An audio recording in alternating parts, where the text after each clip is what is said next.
Gachibowli division అంటే మరి సాఫ్ట్వేర్కు పెట్టిందే పేరు. అలాంటి కాస్ట్లీయెస్ట్ ప్లేస్ నుంచి మరి భారతీయ జనతా పార్టీ నుంచి కార్పొరేటర్ గెలిచినటువంటి గంగాధర్ రెడ్డి గారు ప్రస్తుతం మనతో ఉన్నారు. గతంలో మరి వారు చేసినటువంటి పని, ప్రస్తుతం చేసినటువంటి విధానం గురించి తెలుసుకుందాం. చెప్పండి సార్.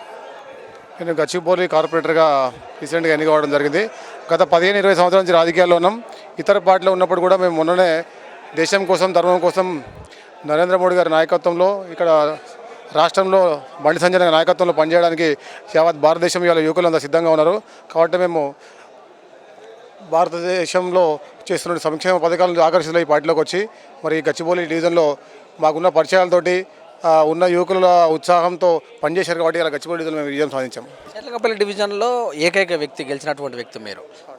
మరి మీరు అంటే ఏదైనా ప్రభుత్వ కార్యక్రమాలలో కానీ ఏదైనా వాణి వినిపించాలంటే కొంచెం ఇబ్బందికరం ఒక్కరు గెలిచారనుక దీన్ని ఎలా ముందు తీసుకెళ్తారు? మీ పార్టీతో ఎలా సమాయత్తం అవుతారు? తప్పకుండా మా పార్టీ బలంగా ఉంది. కాన్స్టిట్యున్సీలో షేరింగబుల్ ప్రాంతంలో అన్ని సీట్లు ఓడిపోయినప్పటికీ మా సీట్లో ఎన్ని ప్రెజర్లు పెట్టినా, ఎన్ని అక్రమ కేసులు పెట్టినా మేము పార్టీలో గెలవడం జరిగింది. మాకు గత 20 సంవత్సరాలు రాజకీయాల్లో ఇతర పార్టీలు ఉన్నప్పటికీ కూడా పరిచయాలు ఉన్నాయి. ఖచ్చితంగా ప్రజల వద్దకే పోతాం, ప్రజల వద్ద తెలుసుకుంటాం. ఎందుకంటే గతంలో మేము చేసినటువంటి అభివృద్ధి పనులు చాలా ఉన్నాయి. కాబట్టి వ్యక్తిగతంగా మాకు అక్కడ ఉన్నటువంటి పరిచయాలతోటి మేము పనులు చేసుకునే సత్తా మాకుంది. ఖచ్చితంగా ప్రతి డివిజన్లో పర్యటిస్తాం. ఏదైతే నేను ఒక్కరిని గెలిచినా అనుకుంటారో ఖచ్చితంగా నేను ఒక్కరిని గెలిచినా భారతీయ జనతా పార్టీ ఉన్నటువంటి కంటెస్టెడ్ కార్పొరేటర్ అందరూ కూడా గెలిచినట్టే లెక్క. ఎందుకంటే ఖచ్చితంగా వాళ్ళు కూడా మాతో ఏకంగా ఈ పనిచేస్తూ ఉన్నారు.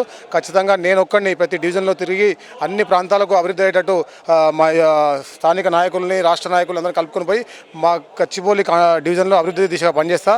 దాంతోపాటు 2023 లక్ష్యంగా నేను పనిచేస్తాను. ఖచ్చితంగా 2023 కాన్స్టిట్యున్సీలో విజయం సాధించే దిశగా పనిచేస్తాను. Thank you sir. Thank you.